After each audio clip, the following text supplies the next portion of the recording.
Hello, everyone. My name is Lori Bradner, and I am your hostess with the Florida Aviation Network. And we are here today at the Central Florida Aerospace Academy. We are broadcasting live and in the clear from the 49th Annual Sun and Fun. And I'm sad today because today, unfortunately, all good things must come to an end. And today is the last day of the fabulous Sun and Fun. We could not have had better weather. It has been a spectacular show. And so to close out this week, I have to tell you, I'm very, very honored and blessed to be here today because I get the benefit of speaking with Dr. Harley Richards. Dr. Richards, thank you so much. Harley, thank you for being here with the Florida Aviation Network. And you are the chairman of the board of Sun and Fun. Right. And we thank you for taking time out of this busy week to come talk to us. I want to start, there's no one better to tell us, because we see this great show and it's beautiful and it's fabulous and there's so many things and so many opportunities. But I think everyone out there worldwide thinks that it just magically happens. And that's not the case at all. So would you start by giving us, there's no one better to give us the history and tell us a little of the background and how we got to 49 years? Well, you got about an hour? Oh, we do. We have as long as you need. We've got as long as you need. People who come out, and I know this because every year I learn more from the group of pioneer people. So let's go to Thursday, the Pioneer Luncheon. Yes. So there's a group probably of 20 people left over from some of the original starters of this event back in the winter of '74. So there was a small group of people, and they were meeting up on the north end of this airport, not Lodwick. Lodwick is the old airport out near Tiger Stadium. Okay. But on this airport. What was here? What was here, Harley? Were there strips much smaller. Here? It was much smaller. Were there grass strips? This was here since World War II. Okay, okay. And according to some of the pioneer people, these are the people that were involved in the first few years. Yeah. Some people that really couldn't afford to throw $100 on the table, threw $100 on the table and said, okay, let's fund the first fly-in. That's awesome. And it went, and then the next year it went, and a little bigger, and a little bigger, and a little bigger. And what was it? Was it just like it was a whoever fly-in, had a plane, bring it in, and then bring your lawn chair? It was a fly-in basically for people who enjoyed restoring and flying and showing off antique aircraft. Love it. And or home-built aircraft. Okay. Yes. So the Antique Aircraft Association was formed back in '53, as was, I think, Pomerenzi also formed the EAA back in '53. Right. So, those organizations had been around for a while. And Sun and Fun started January '74. Okay. January '74. So by hook and by crook, and I think somewhat to deal with the weather a little bit better, and somewhat to deal with hotel availability, because back in '74, Lakeland was much smaller. I was going to say, what was here? There wasn't much here. I mean, I graduated Lakeland High School in '68, and Lakeland was small. Yeah. Back in those days. So in any event, over the years it got bigger. Okay. And bigger and bigger, and obviously now, 49 years later, it's huge multi-million-dollar business. Yeah, and it's the second largest air show in the nation. Right. Next to AirVenture, which is in Oshkosh. Right, and of course that's an EAA event supported by all of the membership of the EAA. Yep. Whereas Sun and Fun is more of a privately held. We don't have the membership of the EAA, so it's a different animal, but I mean, it's really gone. Yeah, well, and skyward. So I learned something. I just learned something new. You're really homegrown. So were you born and raised in Lakeland? Born in Atlanta, raised in Lakeland. Raised in Lakeland, okay. Right. And a shout out to Lakeland High School. We've got to give a shout out here to Lakeland High School. That's awesome. Harley, I've got to ask you, how did you get involved with Sun and Fun, and what was what was your track? Can you give us kind of your timeline and how you became chairman of the board and where your interest was? Well, I grew up in aviation. Okay. And I went to school. I couldn't afford to fly or anything like that. And then when I finished my residency in 1980, I moved back to Lakeland. And I used to fly and rent from Robert's Flying Service. Okay. There was a Piper and a Cessna dealer here. Okay. And that kind of just, my flying experience grew over the years. And just for enjoyment? Just for enjoyment. Okay. Okay. So there's another board member by the name of Bob Beatty. Yes. And Bob had a house out north with a grass strip. And he was having some little weekend flying get-togethers out there. And at that point, I had a helicopter. And so That's awesome. Bob said to me one day, he says, why don't you think about getting on the board? How about if I nominate you to get on the board? And that was probably around 2010, something like that, Right. maybe 2009 or something like Okay. that. So I said, yeah, I think that'd be fun because I've been to the event. I'm an enthusiast. Right. So let's do that. Right. So that I came in right at the end of the John Burton era. Yes. Bill Okay. Eichhoff was chairman of the board. Yes. And it was right in the Burton area. That's Yeah. awesome. And then after John Burton, that was when John Lights Leanhouse. We interviewed John Lights Right. Leanhouse. And of course, when you're on a board, there's being on the board, and then there's really being on the board down in the trenches. And so for the first few years, I was sort of a regular board member. Okay. And I wasn't really in the inner circle, so to speak. Right.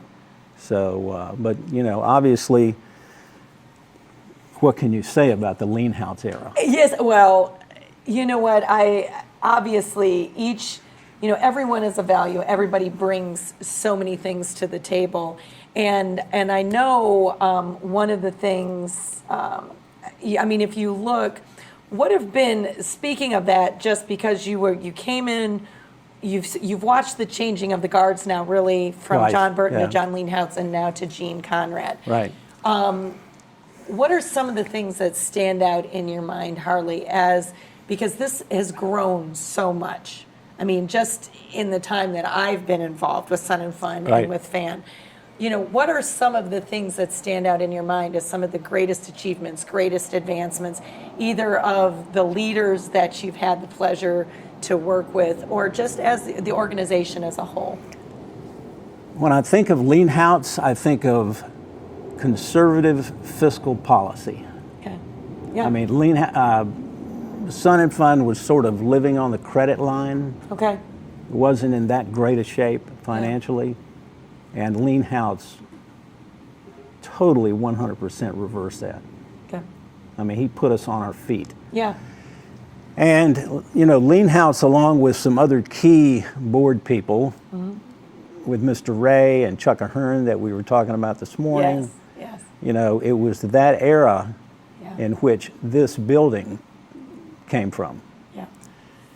And the Lakeland Aero Club hangar and all of the other things. Yeah. So when you think of Leanhouse, you think of, I think of conservative financial Right. policy, and I think of all of what happened in the so-called educational corridor. Right. Well, Yeah. and you know what? It's the, when in my mind, his name is synonymous with sustainability. It was a sustainability of not only the mission and the vision of Sun and Fun, but as you stated, all of the components Right. together with the Florida Air Museum and the changes that have happened with the Florida Air Museum. And Skylab. And Skylab, yes, of course, Skylab, with the Aerospace Center for Excellence. I think Skylab is Leanhouse baby. Yeah. Yeah. I love that.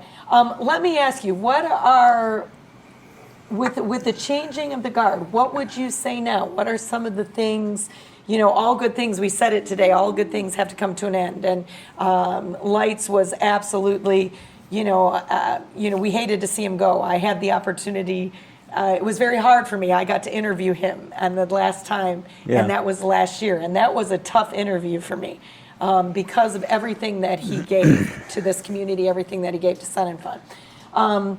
What are some of the things now with the changing of the guard? What would you say? And, what was the board's role with bringing in Gene Conrad, who he's certainly been around air shows for a long time. Right. Well, the board had everything to do with the transition. I know they did.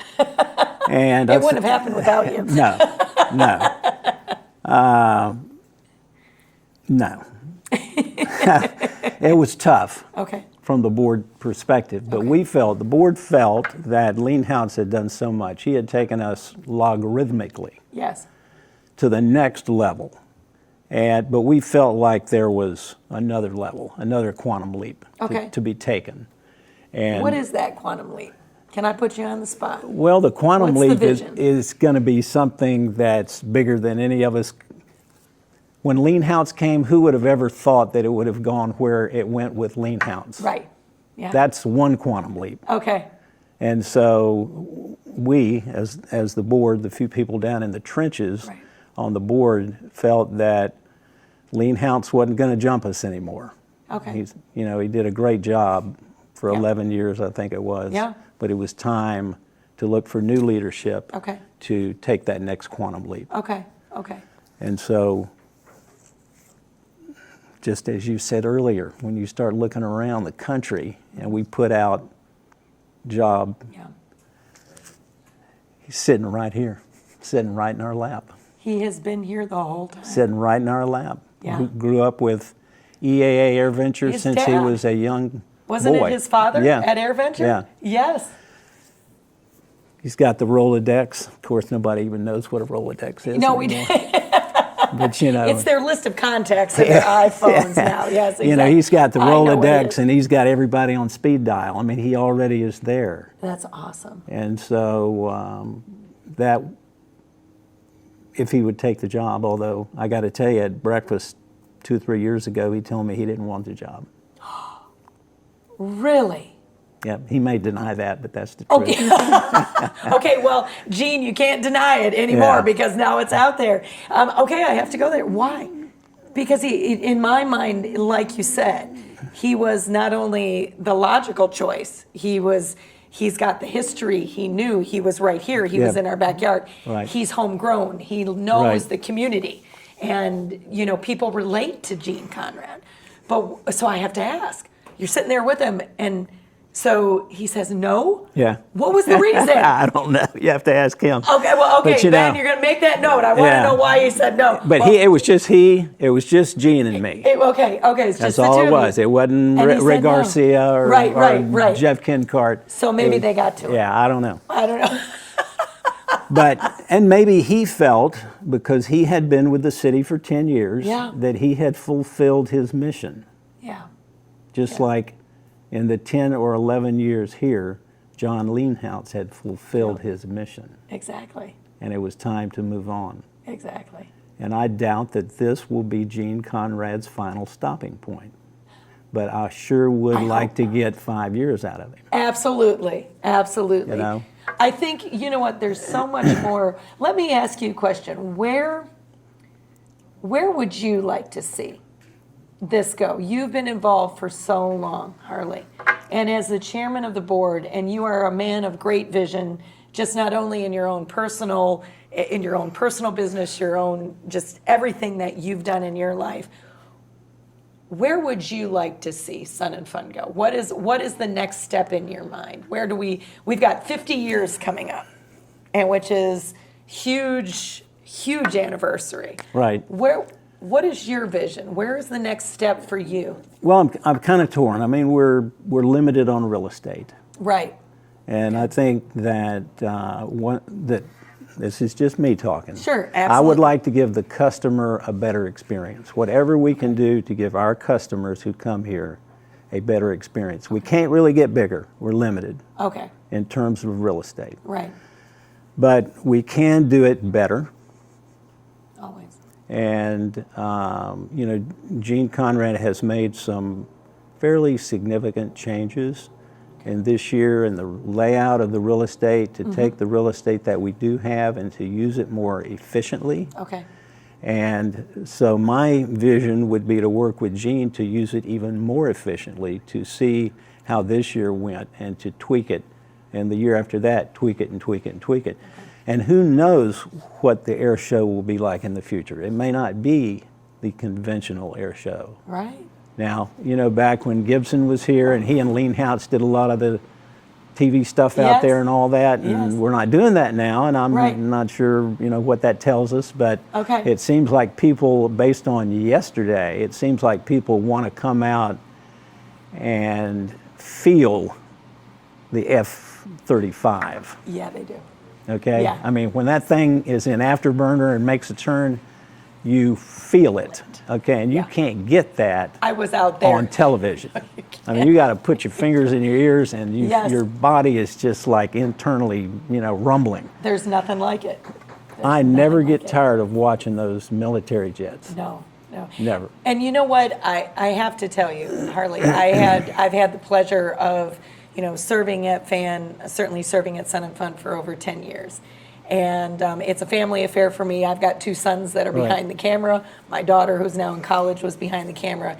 And we were out there. We've been out at the air show every day because we wrap up, and we were out at the night air show.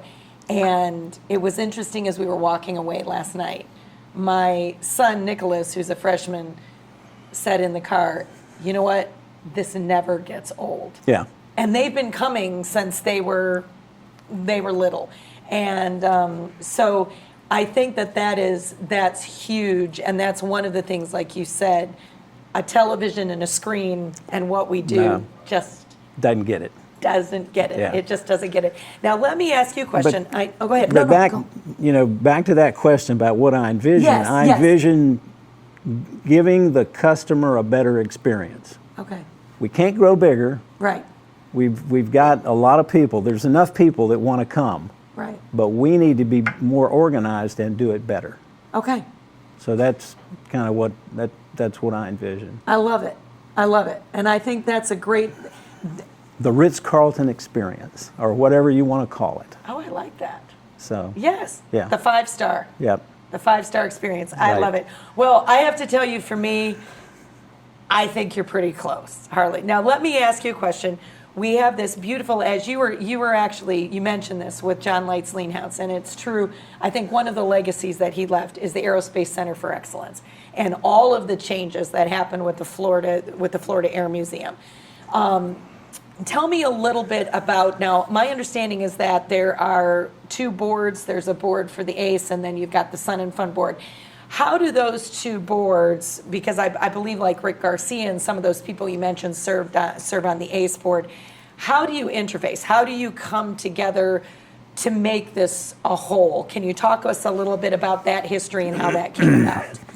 Well, the old Florida Air Museum board became the ACE board. I got you. That's okay. where the ACE board That's where. came. Okay.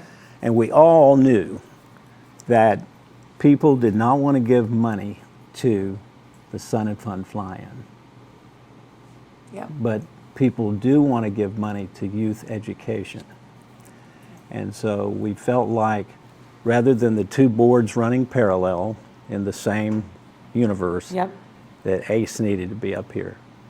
And so we're not convincing, people need to understand that the Sun and Fun is the largest fundraiser for the youth aviation educational programs that ACE runs all year long. That's Say the that bottom one more line. time. Yep. Say that one more time. That's a Sun and Fun fly-in. Where's the camera? The There Sun and Fun fly-in is the largest fundraiser for the youth educational programs that ACE, the Aerospace Center for Excellence, provides all year long. And these programs touch thousands of children in the Polk County school system, the public school system. More than that. Yeah.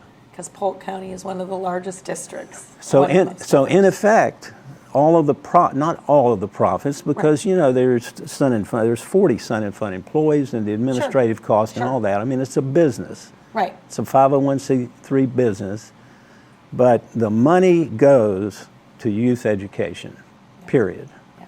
Because they're our future. Yep. It's the future. Yep. And Harley, I know that we've got to wrap it up, but I want to say thank you to you. I want to say thank you. We go back a long way, and I've always been impressed with your passion, your dedication to inspire and empower the youth, because they're our future. And I want to say thank you for your service. Thank you for your continued service. And I certainly want to encourage anyone listening to contribute to Sun and Fun in any way they can to ACE, because I know firsthand as an educator, I know firsthand as a teacher, all of the benefits that Sun and Fun and ACE provide for the future generation of aviation. And it's not just aviation, it's STEM, science, technology, engineering, and math. And if we don't have time to touch on it, make sure that you do with Gene about the 160 private pilots that have been. Yes. We have made 160 private pilots through the programs here. They were cultivated and born here. That's awesome. Right. Harley, I want to say thank you. We've got to wrap it up. It is always an honor and a pleasure to have you here. Thank you, Dr. Richards. It was fun. Thank you. No, thank you. And my name is Lori Bradner, and I'm signing out for the last time here at the 49th annual Sun and Fun. We will be sure to see you next year, where we're going to be celebrating the 50th year. And again, I'm Lori Bradner with the Florida Aviation Network, broadcasting live and in the clear from the Central Florida Aerospace Academy. See you next year.